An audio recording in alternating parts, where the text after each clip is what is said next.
Good morning. Before we begin our fifth annual Parkwood Institute Research Day, we want to acknowledge that the Lawson Health Research Institute and our partners are situated on the traditional territories of the Anishinaabe, the Haudenosaunee, Lenape, Wendat, and Attawandaron peoples, who have long-standing relationships to the land and region of southwestern Ontario and the City of London. The local First Nation communities of this area include Chippewas of the Thames First Nation, Oneida Nation of the Thames, and Munsee Delaware Nation. In the region, there are 11 First Nation communities and a growing Indigenous urban population.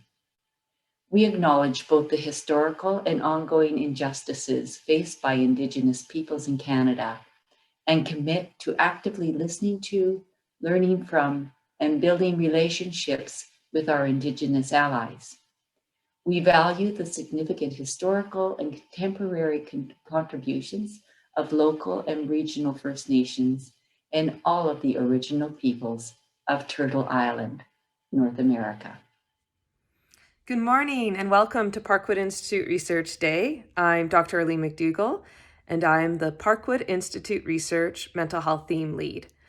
Well, I'm very excited to share that there's a tremendous amount of really interesting and impactful mental health research being done at Parkwood Institute Research, along with our collaborators and colleagues.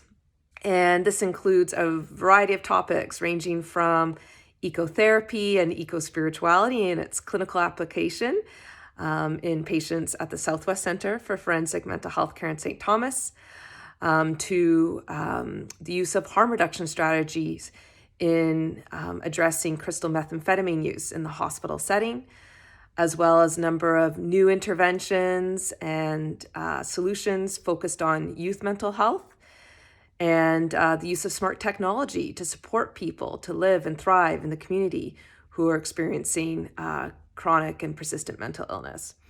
So a number of great topics. I hope you have an opportunity to engage with these through the poster sessions and the workshop. And I hope you also have an opportunity to network and enjoy the day. Thank you so much on behalf of PIR Mental Health. Welcome and thank you. Hi everyone, welcome to Parkwood Institute Research Day.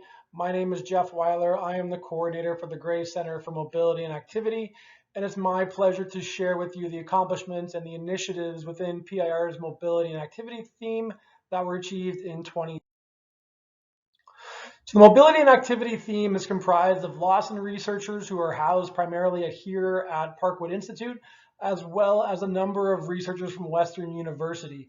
The common theme between these different researchers is that they are all interested in improving the mobility outcomes of healthy individuals as well as patients, and many of the patients that we serve here at Parkwood. Now, one of the remarkable features of the mobility and activity theme is the breadth of the expertise of our researchers. This is so critical for us trying to understand how we can improve mobility outcomes because mobility is such a multifaceted domain. We've got expertise in spinal cord injury, stroke, cognition, balance and falls, neuroscience, healthy aging, really the whole gamut that spreads the mobility spectrum. And we're really fortunate to have these researchers engaging in top-level work to improve mobility outcomes for all people. This last year was very challenging for many of us. Many research groups were sent home. Experiments were delayed, but still the people in the mobility and activity theme were very productive. So from a grant perspective, we were still awarded over 15 grants that totaled just about $1.5 million. These were from Tri-Council funding sources, NSERC and CIHR, as well as other locations like the Neurotrauma Foundation, Rick Hansen Foundation.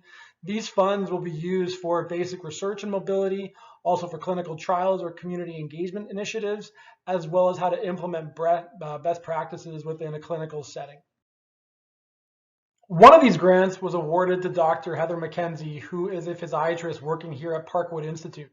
Dr. McKenzie primarily works with patients that have had concussion or mild traumatic brain injuries, and one of the most common questions that she gets is, when will I get back to normal? So Dr. McKenzie has been awarded this grant to start developing a prognostic model that can classify patients that have had concussion or mild traumatic brain injury and classify these people as the most likely to benefit from the rapid engagement of rehab services.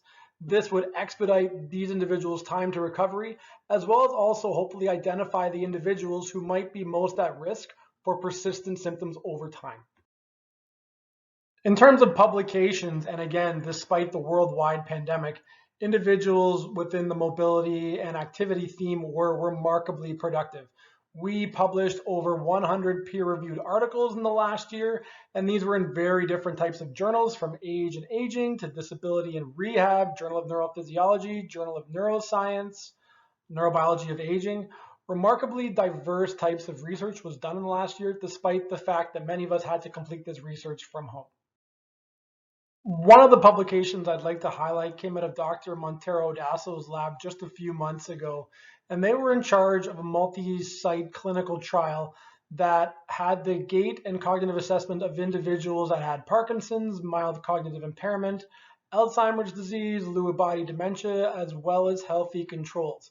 What I'm showing here on the right is a figure from their paper, and what it's showing is what's called the receiver operator characteristic curve.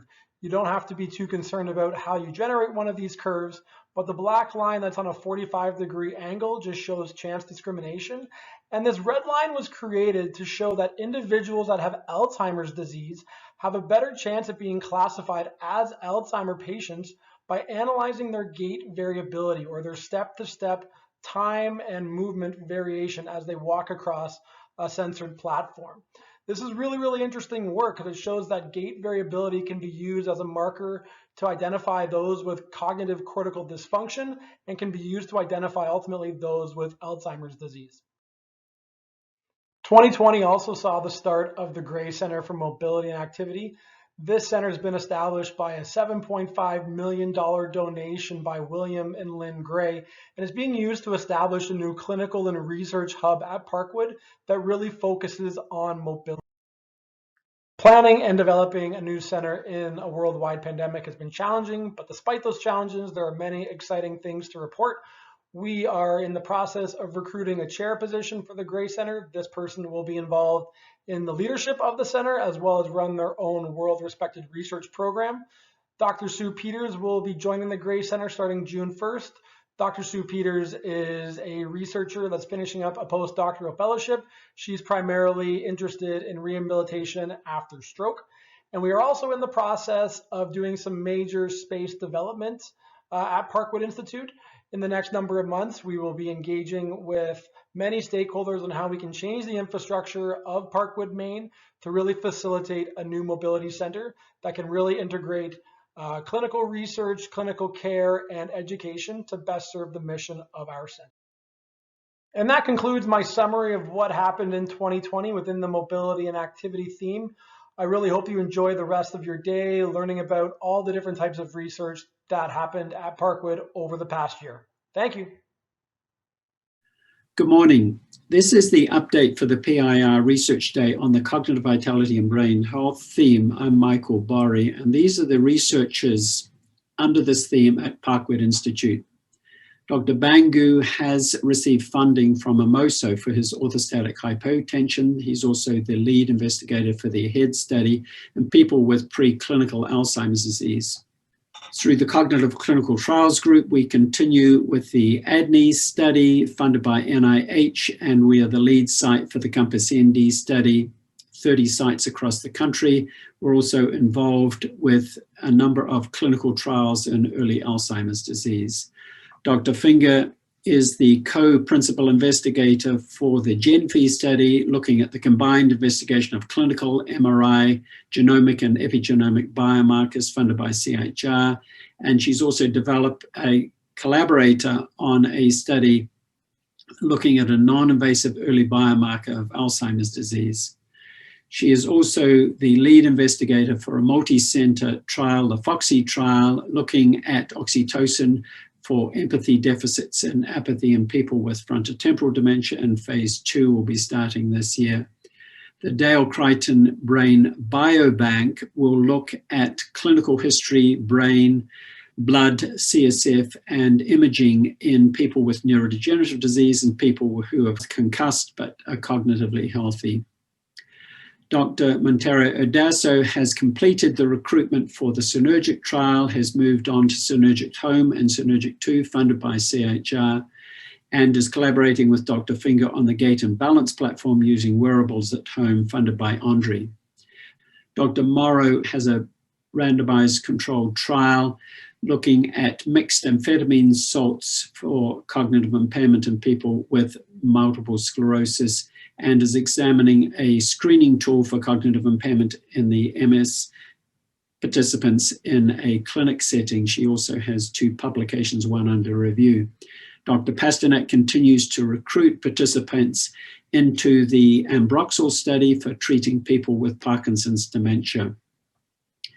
Dr. Teasel continues with stroke rehabilitation evidence-based reviews and also has a partnership for the Stroke Recovery Clinical Trials platform funded by Brain Canada with the trials listed there. As well, he has a multi-site randomized controlled trial examining function in people with balance and mobility limitations, another collaboration looking at tele-rehabilitation with aims to improve lower leg extremity post-stroke recovery. As well, he continues with reviews in brain injuries and also further evidence-based reviews in spinal cord, and is developing a predictive model for botulism toxin referral and treatment for post-stroke spasticity with collaborators. Dr. Wells is a principal investigator for 2 trials funded by Roche and Eisai in early Alzheimer's disease. And in terms of major accomplishments, Dr. Montero Odasso has recruited over 300 participants for the Synergic trial and Compass ND combined. Dr. Finger has an important publication looking at the genetic underpinnings of behavioral and neuropsychiatric disturbances in individuals with frontotemporal dementia.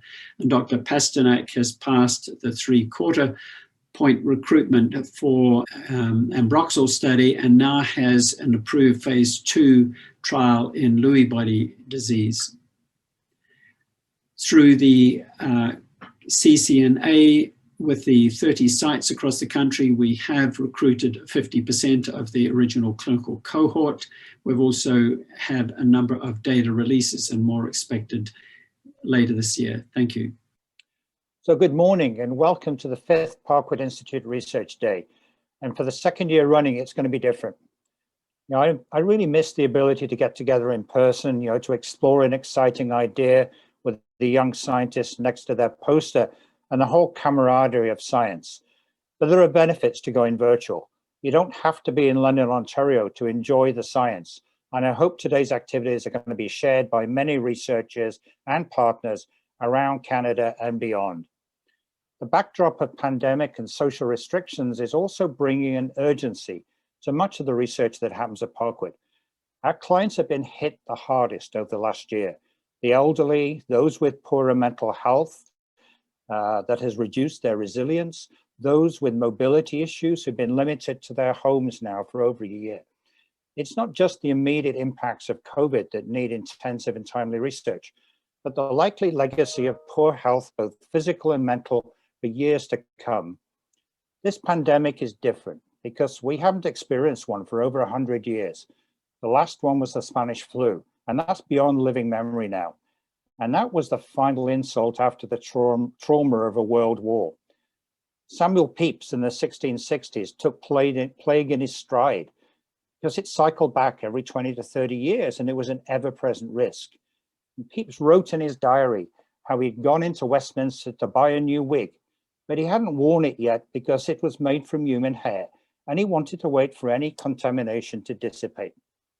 But the pandemic is new to us and the outcomes on health bring a new urgency to research at Parkwood, to those agencies who provide the research funding and the tremendous support from our community through the St. Joseph's Healthcare Foundation. We need solutions and our researchers here have the innovation and the skills to find them.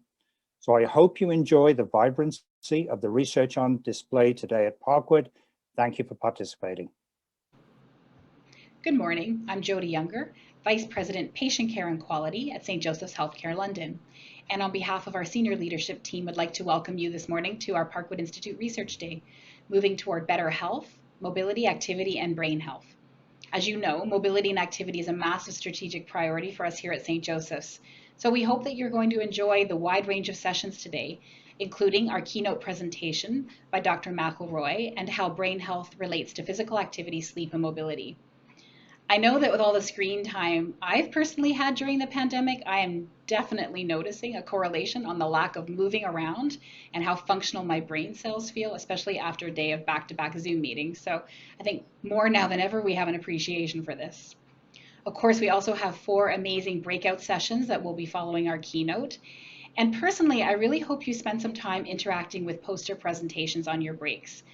I actually really love the virtual models of poster sessions because you actually get to hear the whole poster synopsis from start to finish, and you can dive in on the details of the poster in a way that's really hard to do when you're kind of walking between posters and kind of shoulder to shoulder in a crowded poster session. So really, if you haven't tried this yet, I really encourage you. It's a great way to learn a lot of information in a really efficient and helpful learning model.